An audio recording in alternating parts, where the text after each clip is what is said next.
மாதிரி சீவி தண்ணியில் போட்டு வச்சுக்கோங்க.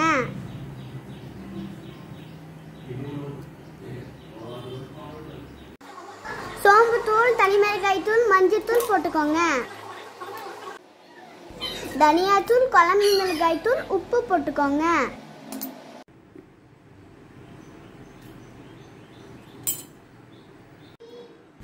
தண்ணி ஊற்றி மிக்ஸ் பண்ணிக்கோங்க.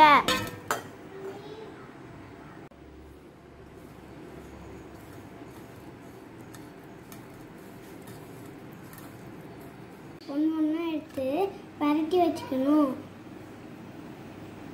நல்லா ரெண்டு பக்கமும் படுற மாதிரி பரட்டி வச்சுக்கணும்.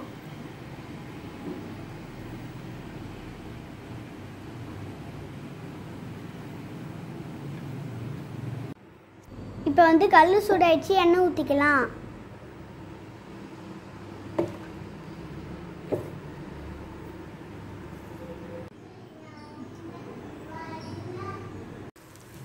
மசாலா போட்ட உருளைக்கிழங்கை போட்டுக்கலாம்.